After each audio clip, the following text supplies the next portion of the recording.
ဖေဖေရေ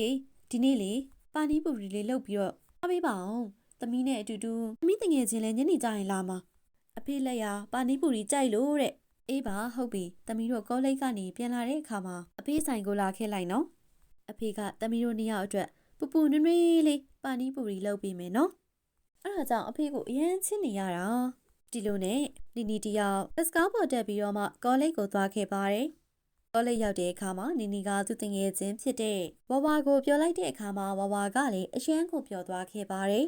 ်မလီနင့်အဖေလက်ရပါနီပူရီကတော့ငါကအရန်ကြိုက်တာပူပူနွေ့နွေ့လေးပါနီပူရီဟုတ်လားအဲ့ဒါတော့ငါလဲစားမှာငါကပါနီပူရီဆိုအရန်ကြိုက်တာငါလဲလိုက်မှာနော်ငါ့ကိုလည်းခေါ်သွားအောင်မထားခဲ့နဲ့အောင်နော်ဟုတ်ပါပြီဒါဆိုလို့ရှိရင်ဒီလိုနှစ်ယောက်အလုံးလိုက်ခဲ့ကြညနေရောက်တဲ့အခါမှာတော့နီကသူ့တငယ်ချင်းတစ်ယောက်နဲ့အတူတူသူတို့ဖေရဲ့ပါနီပူရီဆိုင်ကိုရောက်လာခဲ့ပါတယ်နီရဲ့အဖေဖြစ်သူဥပါကတော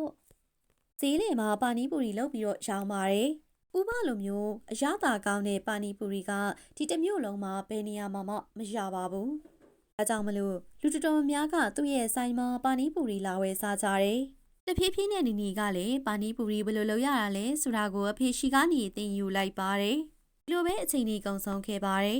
ကောလိပ်ပြီးသွားတဲ့အခါမှာတော့တငယ်ချင်းတစ်ယောက်ကနိုင်ငံခြားမှာထပ်ပြီးတော့မှစာသွားသင်ခဲ့ကြတယ်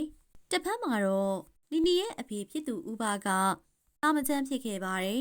်ဒါကြောင့်မလို့သူမကိုယ်တိုင်ပဲသူ့အဖေရဲ့အလုပ်ကိုထိမ့်သိမ်းပြီးခဲ့ရတာပေါ့သူမကတနေ့ကုန်လုံးတွန်းလဲလေးနဲ့ဟောဒီသွားပြီးတော့မှပါနီပူရီရောင်းခဲ့ပါတယ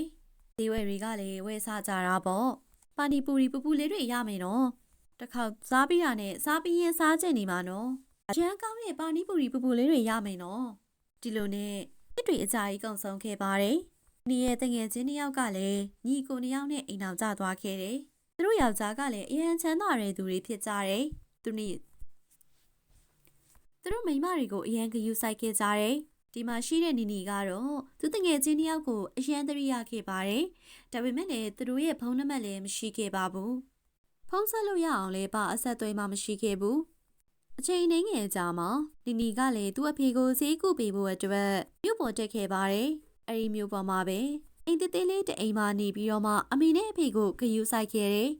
ပြီးတော့အိမ်နောက်လေးမှာပဲအနီပူရီဆိုင်လေးလဲဖွင့်လိုက်တယ်နီရဲ့တငယ်ချင်းတစ်ယောက်ရဲ့ယောက်ျားကလည်းဒီမျိုးကိုပဲပြောင်းလာခဲ့ကြတယ်ဒီလိုနဲ့တနေ့မှာမိမကြီးငါနဲ့လိုက်ခဲ့ဒီနေ့တော့ညီတို့အကုန်လုံးကိုပါနီပူရီစားဖို့ခေါ်သွားမယ်ညီတို့အားလုံးတော့သိမှာပဲဒီမျိုးကစားဖို့တောက်ဖို့အစားအစာတွေအရန်ပေါများတယ်ဟုတ်ပါပြီဒါဆိုလို့ရှိရင်အားလုံးသွားကြရအောင်အရန်ပျော်စရာကောင်းပါပဲနော်ဒီလိုနဲ့သူတို့တွေကဈေးထဲမှာပါနီပူရီစားဖို့ဆိုပြီးတော့မှသွားခဲ့ကြတယ်သူတို့စားပြီးတော့မှဒီရဲ့တငယ်ချင်းဖြစ်သူကပြောတယ်ငါကတော့ဒီကပါနီပူရီလုံးဝမကြိုက်ဘူးထပ်ပြီးတော့လည်းစားကြည့်ပါအောင်သူပြောတာမှန်တယ်ငါတို့ငယ်လေးတုန်းကစားခဲ့တဲ့အရာသာမရှိဘူးနော်ငါကတော့မစားချင်တော့ဘူးပါနီပူရီကဥပနဲ့သူ့ရဲ့သမီးဖြစ်တဲ့ငါတို့တငယ်ချင်းကအကောင်းဆုံးလုပ်တတ်တယ်ဒါပေမဲ့သူတို့ကအခုပဲရောက်သွားပြီလည်းမသိတော့ဘူးနော်ဘာဆက်သွယ်မှလည်းမရဘူးကောင်းပါတယ်ငါတို့နောက်တစ်ပတ်ကန်စားမှာဒီလိုနဲ့အချိန်ကြီးကုန်ဆုံးခဲ့တယ်နေမှာ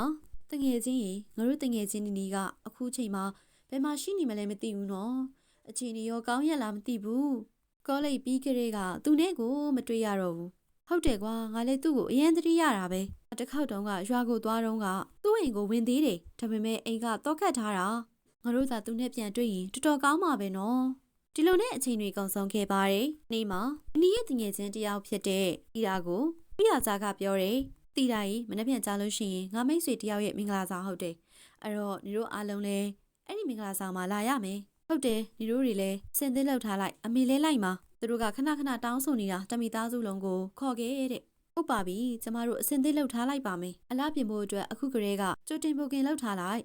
အေးပါငါအခုပဲဖုန်းဆက်ပြီးပြောလိုက်မယ်ဒီလိုနဲ့နောက်ရက်မှာတော့ပြင်ဆင်ပြီးတော့မှမင်္ဂလာဆောင်ကိုသွားခဲ့ကြတယ်အဲ့ဒီမင်္ဂလာဆောင်ကအကြီးအကျယ်ဖြစ်ပါတယ်ဒါကြောင့်မလို့အစားအသောက်တွေကလည်းမျိုးစုံပါပဲသူတို့နှစ်ယောက်ကရက်နေတဲ့အခါမှာသူတို့ရဲ့ရောင်မဖြစ်တဲ့နုကလာခဲ့တယ်မကြီးတို့နှစ်ယောက်ရေဒီမှာရတဲ့အာနီပူရီလေးတစ်ချက်လောက်စားကြည့်ပါဦးဒါအားကောင်းတာဒီလိုအရသာဘယ်မှတွေ့ဘူးမှမဟုတ်ဘူးတော်ပါပြီရောင်မရေမစားတော့ဘူးသမီးပြောတာမှန်တယ်ချွေးမရေဒီကပါနီပူရီသာစားလိုက်လို့ရှိရင်ညီတို့တငယ်ချင်းရဲ့လက်ရတာမှမေ့သွားလိမ့်မယ်တို့အမြဲတမ်းပြောနေကြတယ်မလားအဲ့ဒီအချိန်မှာတော့သူတို့နှစ်ယောက်ကအဲ့ဒီကပါနီပူရီကိုသွားစားခဲ့ကြတယ်စားပြီးတော့မှပြောတယ်ဟဲဒီရဲ့အရသာကနီလောက်တဲ့အရသာနဲ့တူလိုက်တာ ကိုကြီး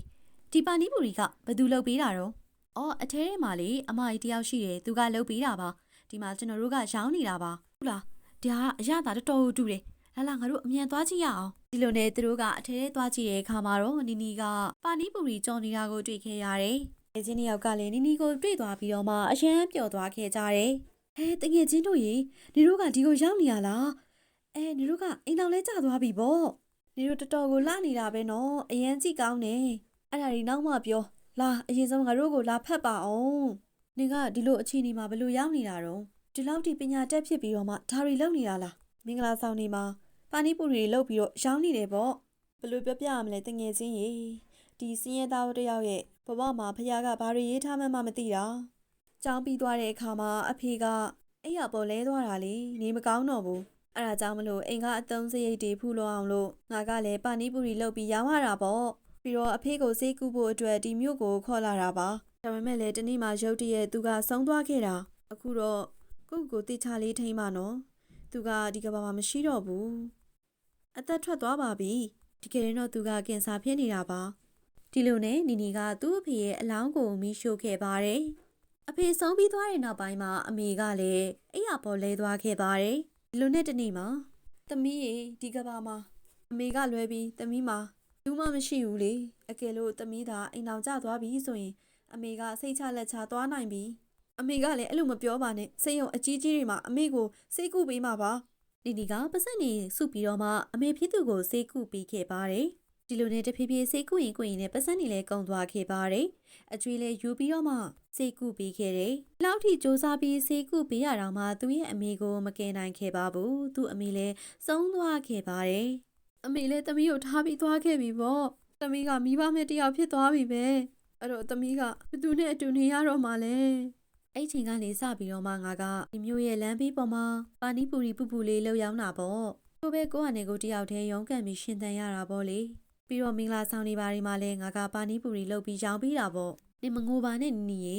အခုနေတယောက်တည်းမဟုတ်တော့ဘူးငါတို့လည်းနေနဲ့အတူရှိပါတယ်ငါတို့ကနေတငယ်ချင်းတွေမဟုတ်ဘူးနေရဲ့အမတွေညီမတွေလိုပါပဲငါတို့နင့်ကိုကောင်းကောင်းလေးကယူဆိုင်ပါနော်ဟုတ်တယ်အရင်ဆုံးငါတို့ယောက်ျားနဲ့ပေးတွေ့မယ်နင့်ကိုငါတို့ရဲ့ရောက်ခမတဲ့နဲ့လေပေးတွေ့မယ်နော်ဒီလိုနဲ့မိသားစုနဲ့ပေးတွေ့ပြီးတော့မှတောင်းရတွေအားလုံးလေးပြောပြလိုက်ပါတယ်အခုအချိန်မှာတော့သူတို့ကနီနီကိုသူတို့နဲ့ပဲအတူတူနေဖို့အတွက်အိမ်မှာအခန်းတစ်ခန်းပေးလိုက်ပါတယ်ပြီးတော့ဆိုင်ကြီးတစ်ဆိုင်လဲဖွင့်ပေးလိုက်တယ်အိမ်မှာသူကပါနီပူရီပူပူလေးကိုလှုပ်ပြီးရောင်းပါတယ်အခုအချိန်မှာသူ့ရဲ့အလုပ်ကပို့ပြီးတော့တောင်မှတိုးတက်လာခဲ့တယ်လအနှင်းငယ်ကြာမှာတော့သူကကိုပိုင်စားသောက်ဆိုင်တစ်ခုဖွင့်လိုက်ပါတော့တယ်အချိန်နှင်းငယ်ကြာမှာတော့နီနီတငယ်ချင်းရဲ့ယောက်ျားရဲ့ငယ်ချင်းကနီနီကိုကြိုက်သွားခဲ့ပါတယ်ဒီလိုနဲ့သူတို့နှစ်ယောက်ကလည်းအိမ်အောင်ပြုလိုက်ခဲ့ကြတယ်ဒီလိုနဲ့နီနီလည်းသူ့ရဲ့ဘဝမှာပျော်ပျော်ရွှင်ပဲနေထိုင်သွားကြပါတော့တယ်